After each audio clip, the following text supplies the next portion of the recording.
Bismillahirrahmanirrahim.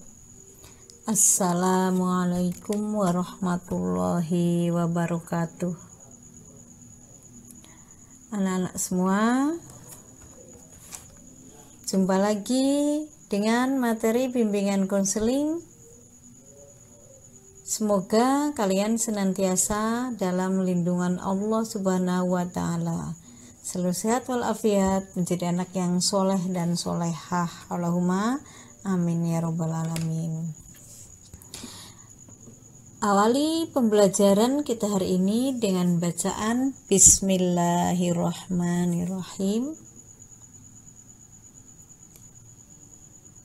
Materi kali ini adalah pentingnya berbakti pada orang tua dan guru. Pentingnya berbakti pada orang tua dan guru. Setiap anak harus selalu sayang, hormat, dan patuh kepada orang tua. Makna orang tua bagi anak. Orang tua memiliki kedudukan tinggi di dalam Islam. Setiap anak memiliki kewajiban untuk berbuat baik kepada kedua orang tuanya. Kasih sayang yang diberikan orang tua kepada anaknya tidak akan mampu dibayar dengan uang atau dengan apapun oleh seorang anak. Oleh karena itu, kasih sayang, perhatian, dan pengorbanan orang tua harus dibalas dengan kebaikan, kasih sayang, dan pengorbanan yang serupa, meskipun tidak akan sebanding dengan apa yang diberikan oleh orang tua. Ya. Islam mengenalkan dua macam orang tua, yaitu orang tua biologis dan orang tua rohani. Orang tua biologis yaitu orang tua yang telah melahirkan kita, seperti ibu dan bapak. Yang kedua, orang tua rohani, yaitu orang yang telah mengantarkan kita mengenal Allah. Guru-guru, ustadz-ustadzah, para kiai, ya, itu yang dinamakan orang tua rohani, orang yang telah memberikan ilmunya.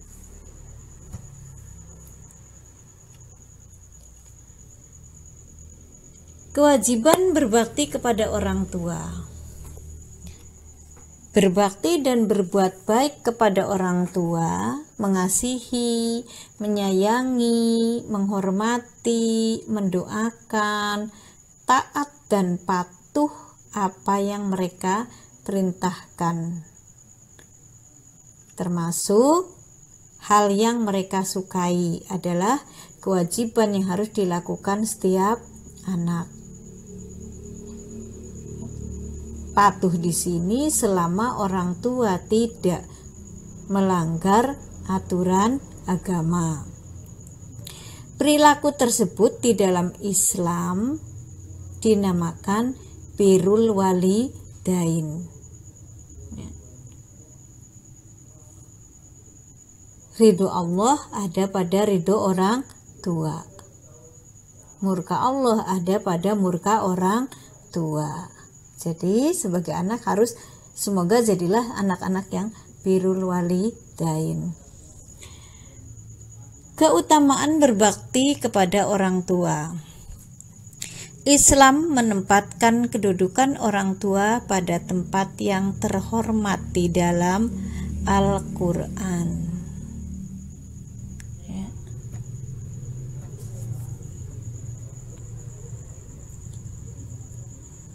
Perilaku kepada keduanya merupakan perilaku sebagai pintu keberkahan, atau bisa juga sebagai jalan kesulitan bagi anak-anaknya.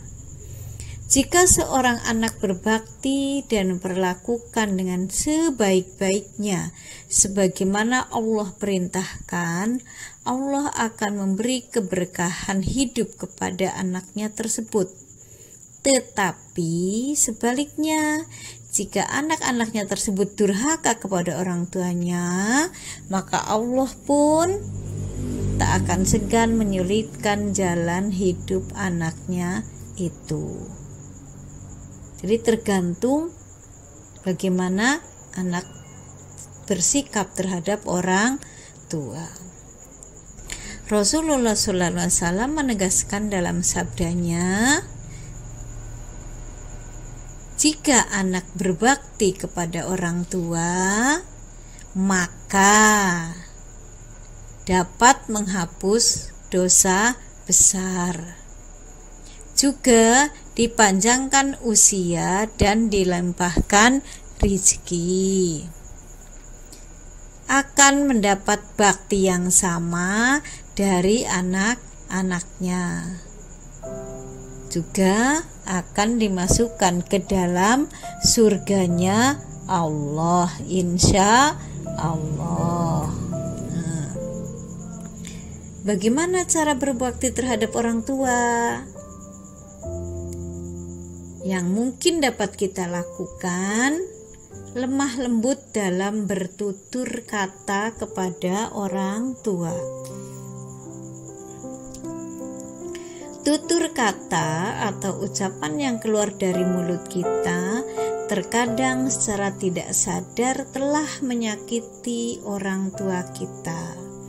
Untuk itulah biasakan berbicara lemah lembut dan sopan terhadap orang tua. Senantiasa bersikap sopan dan santun. Tidak hanya ucapan atau tutur kata, sikap atau perilaku kita terhadap orang tua juga harus selalu dijaga. Ingat, orang tua telah merawat kita mulai dari dalam kandungan, melahirkan, merawat dari kecil sehingga kita bisa seperti sekarang, ya, bisa seperti sekarang. Juga dalam berbakti pada orang tua, kita harus membantu berbagai pekerjaan rumah untuk meringankan pekerjaan orang tua. Ingat, orang tua, ibu sudah merawat kamu, memasak, mencuci dan sebagainya. Untuk meringankan pekerjaannya kita membantu salah satunya. Bapak sudah mencari nafkah, berangkat pagi pulang petang, atau bahkan berangkat pagi pulang pagi hanya untuk mencari nafkah kebutuhan keluarganya. Bersikaplah menjadi anak yang selalu ringan tangan menjalankan perintah orang tua. Jika diperintah, kerjakan dengan ikhlas dan senang hati, tidak dengan menggerutu, mecucu. Nah, itu ya, ikhlas. Kalau kita bekerja dengan ikhlas itu enak, enteng. Mengerjakannya itu ringan. Juga kerja keras orang tua. Ingat, orang tua kita bekerja banting tulang dari pagi hingga petang. Bahkan mungkin dari pagi sampai pagi lagi untuk memberikan nafkah dan mencukupi kehidupan keluarganya, termasuk di dalamnya adalah kalian. Seringkali kita lalai ketika diberi uang oleh orang tua kita lakukan untuk dihambur-hamburkannya, membelikan barang-barang yang tidak bermanfaat, tidak perlu. Nah, maka dari itu, jadi anak, janganlah menjadi anak yang boros. Hargai orang tua sudah capek, gunakan uang itu untuk kepentingan yang bermanfaat. Selanjutnya, merawat mereka saat usia renta. beberapa di antara kita sekarang atau mungkin nanti, besok, atau beberapa tahun lagi, ya, akan menyaksikan orang tua menjadi semakin tua. Di saat itulah ketika mereka tak lagi merawat diri sendiri, berarti yang harus merawatnya adalah kita.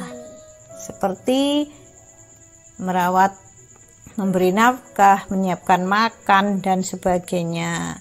Dan mungkin membuat mereka tersenyum, membuat mereka tertawa, ya. Ini hal-hal yang harus kita lakukan. Yang selanjutnya, doa anak soleh. Setiap manusia adalah milik Allah dan akan kembali kepada Allah. Begitupun orang tua kita. Hal ini tidak akan dapat kita pungkiri dan pasti akan terjadi. Nah, anak-anak, ketika mereka telah tiada, masih ada kewajiban yang harus kita lakukan sebagai seorang anak.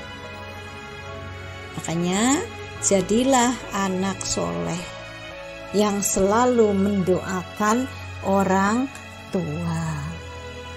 Ingat, berusahalah untuk menjadi anak yang soleh yang selalu mendoakan orang tua.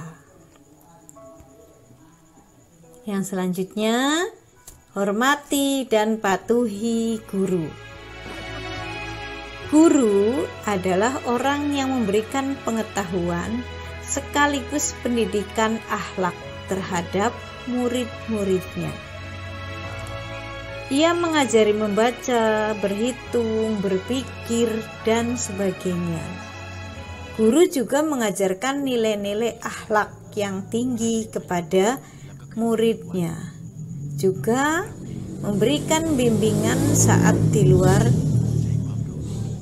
sekolah atau luar madrasah.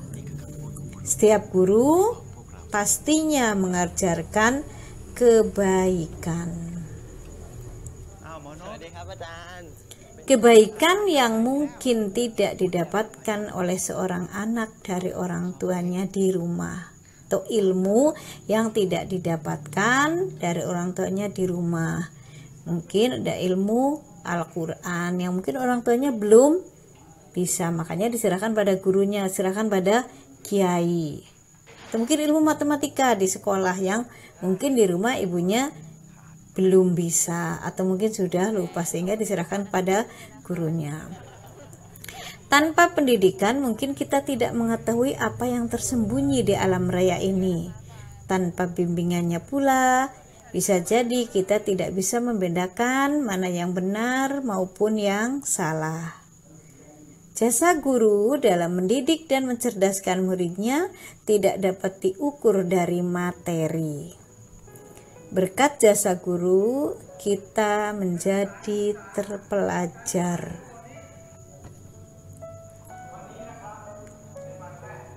Dalam ajaran Islam, guru atau ulama adalah orang yang memiliki pengetahuan luas dibandingkan orang lainnya. Adab seorang murid kepada guru. Sebagaimana seorang anak memperlakukan orang tuanya, begitu pula sikap yang harus ditujukan kepada gurunya, karena jasanya sangat besar kepada muridnya. Sudah selayaknya murid harus bersikap baik terhadap guru-gurunya.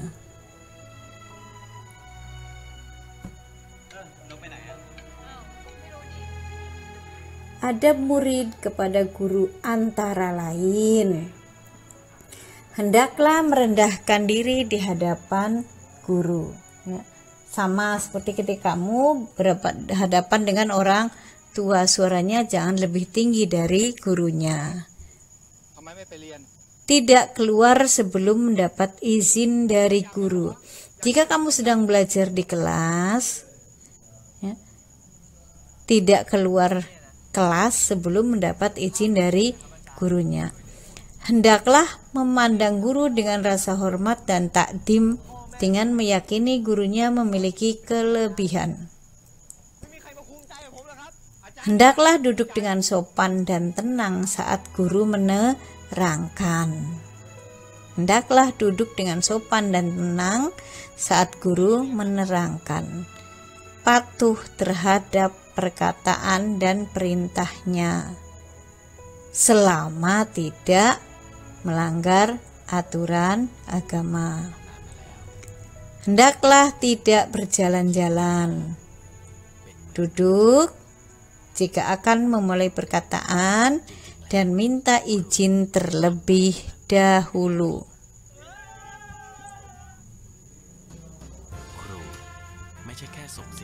Anak-anakku, semoga kalian semua dapat selalu sayang, hormat, dan patuh pada orang tua dan guru.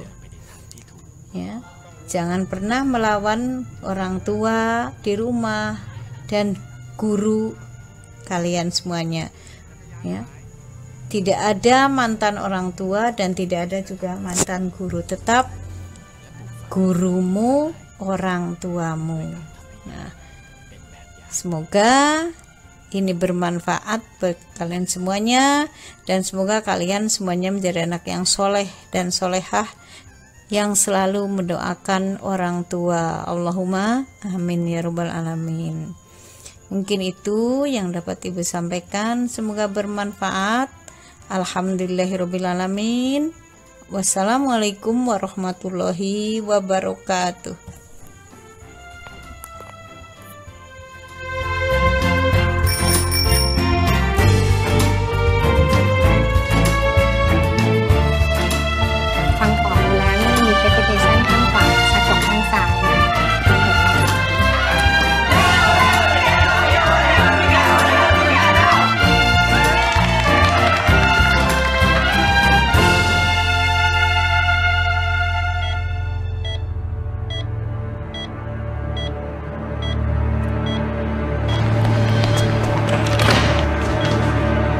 อาจารย์ครับ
ช่วยเหลือคนตัวผมเองผมยังไม่รอดเลยครับพ่อแม่ผมก็ไม่มีต่อให้ผมจบเป็นหมอได้เนี่ยนะไม่มีใครมาภูมิใจผมหรอกครับอาจารย์เนี่ยจะภูมิใจ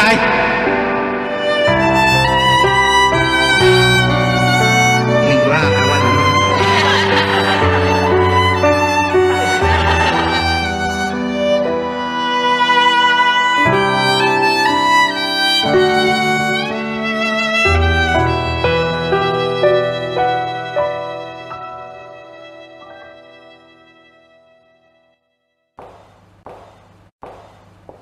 คุณหมอคะขอบคุณครับ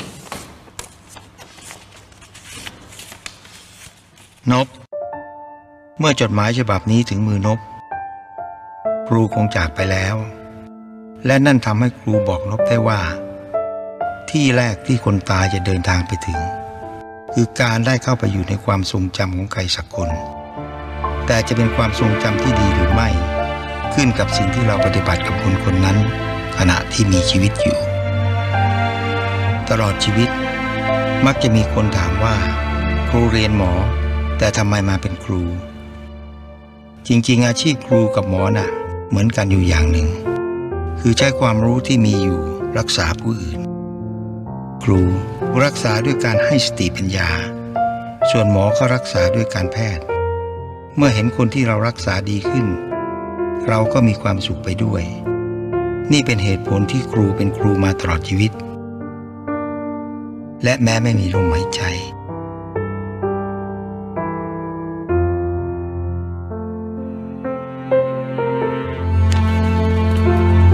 ก็ยังอยากเป็นครูต่อไปฝากหมอนพด้วยนะ